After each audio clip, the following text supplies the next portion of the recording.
Olá, alunas e alunos. Eu sou a professora Isabelle, bem-vindos a mais uma aula de História.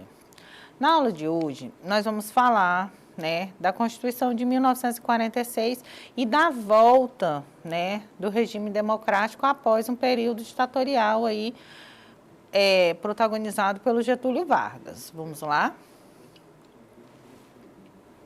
A Constituição de 1946 foi promulgada no dia 18 de setembro e foi marco da primeira experiência democrática do Brasil, a Quarta República, também conhecida como República Populista. Essa Constituição foi resultado de um esforço realizado na política brasileira para a implantação de um regime mais democrático.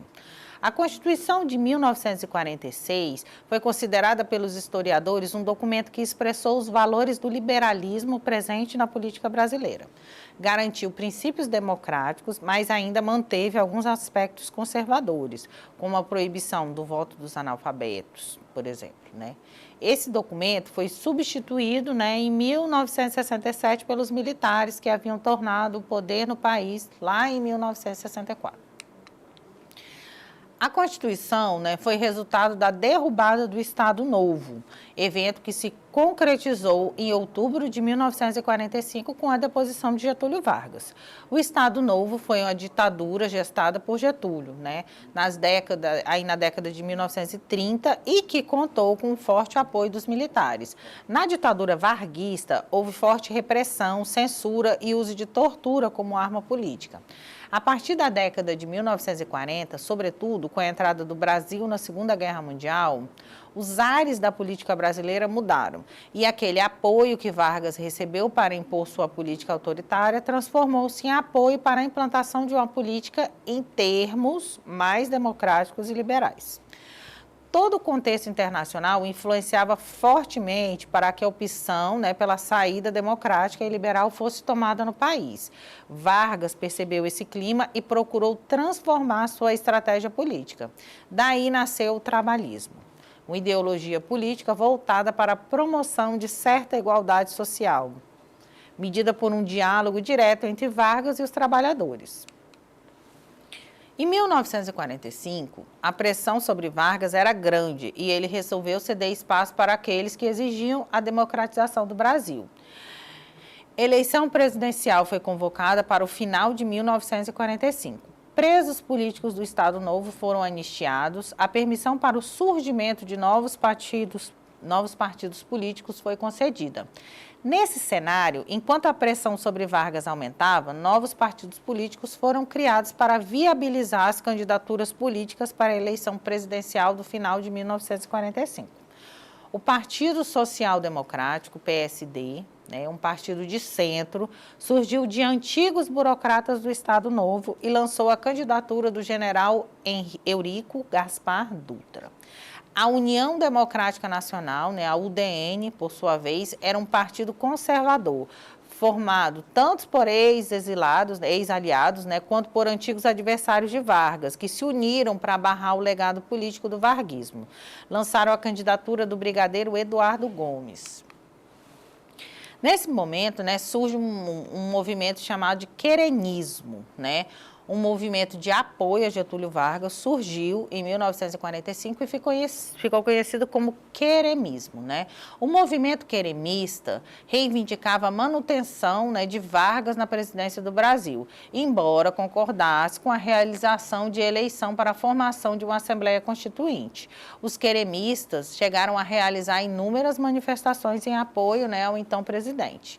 Vargas mantinha uma postura dúbia a respeito de suas intenções e não era de fato claro que ele abandonaria, não se sabia se ele abandonaria ou não a presidência no final, pois embora já tivesse anunciado que ele não concorreria, a oposição desconfiava das suas intenções. Em outubro, ele nomeou seu irmão para a chefia da Polícia do Distrito Federal. E isso mobilizou o Exército, que por meio de Góes Monteiro e Eurico Dutra, no dia 29 de outubro de 1945, deu-lhe um ultimato para que abandonasse a presidência. Com a deposição de Vargas, que aconteceu até de uma forma um pouco não vou dizer violenta, né, mas um pouco autoritária, né, ele foi deposto, ele foi obrigado, né, a se retirar ali pelas forças militares, né. Um novo presidente foi eleito para o Brasil. Na disputa, em 1945, os 3 candidatos foram Eduardo Gomes, Eurico Dutra e Edo Fiuza, né, candidato lançado pelo Partido Comunista do Brasil, PCB. No final, né, da corrida eleitoral, Getúlio Vargas e o Partido Trabalhista Brasileiro manifestaram seu apoio a Eurico Dutra e ele foi eleito com 55% dos votos. Com a eleição presidencial, foram realizadas eleições gerais, em 2 de dezembro de 1945, que determinaram novos senadores e deputados federais. Aqueles que foram eleitos, né, formaram a Assembleia Constituinte, que elaborou e promulgou a Constituição de 1946. Essa Assembleia foi distribuída da seguinte maneira, né, a gente tinha aí 177 cadeiras, né, do PSD, a UDN tinha 87, o PTB tinha 24 e o PCB 15 cadeiras, né. Outras 17 cadeiras foram distribuídas a partidos pequenos da época. Principais pontos da Constituição de 1946, né? Essa Constituição foi resultado do trabalho realizado pela Assembleia Constituinte. Os parlamentares tomaram posse em fevereiro de 1946 e os trabalhos de elaboração do projeto daquela Constituição se iniciaram em 15 de março.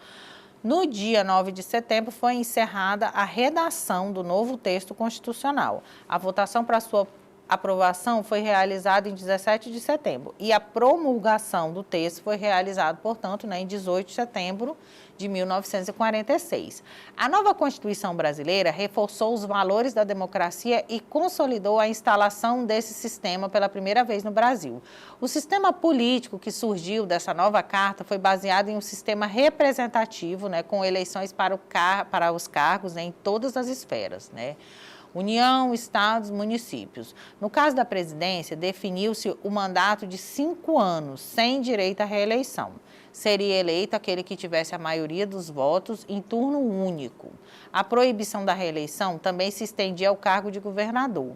Os cargos do legislativo, né, deputados e senadores, por sua vez, teriam direito à reeleição. Deputados, né, teriam um cargo de 4 anos e senadores teriam um mandato de 8 anos. Na questão do voto, a Constituição garantiu o direito ao voto secreto. Influências liberais, né? O caráter liberal da Constituição de 1946 determinou que ela tivesse uma delimitação muito bem definida dos limites de cada um dos 3 poderes, executivo, legislativo e judiciário. O documento garantia a autonomia política dos estados, né? E concedia importantes direitos individuais, como a liberdade de imprensa e opinião. A princípio, a Constituição de 1946 garantia liberdade para o funcionamento dos sindicatos, mas mantinha mecanismo de controle sobre eles, né? A partir aí do governo do Eurico Dutra, né, uma lei que implantava a repressão do Estado sobre os sindicatos foi criada. A Carta ampliou direitos da população, né, reconhecendo a educação para todos e garantindo o acesso ao voto, embora, né, houvesse limitação nesse aspecto. Os pontos negativos. Na questão do voto, né, estendeu-se o direito a todos os cidadãos brasileiros, né, o sufrágio universal, que tivessem mais de 18 anos, mas o caráter conservador da maioria dos constituintes determinou que os analfabetos fossem excluídos do direito de votar, né, não tivesse acesso a ele. Além disso, né, houve certa ampliação desse direito. Essa Constituição, embora entendida como um documento democrático, possuía suas limitações e não atendia por inteiro as demandas populares em crescimento na época. A reforma agrária, né, ficou inviabilizada, né, porque o documento definia sua realização apenas por meio de indenização em dinheiro. E essa questão foi um dos grandes problemas, né, da Quarta República e, né, o motivo da crise aí no governo de João Goulart. Ela reconhecia o direito de greve, mas determinada que sua regulação fosse mediante lei futura. Não incorporava os trabalhadores rurais aos direitos trabalhistas, né, e permitia a intervenção dos militares na política brasileira. Essa Constituição, né, que esteve em vigência até 1964, né, com o golpe militar, né, foi suspensa por 6 meses por meio do Ato Institucional 1. Né? E depois oficialmente substituído pela Constituição, que foi outorgada lá pelos militares em 1967. Na imagem a gente tem aí, né, os membros da Assembleia Constituinte, né, votando aí, ouvindo, participando do processo, né, de elaboração da nova Constituição. Vamos exercitar um pouco do que nós aprendemos na aula de hoje. Vamos lá?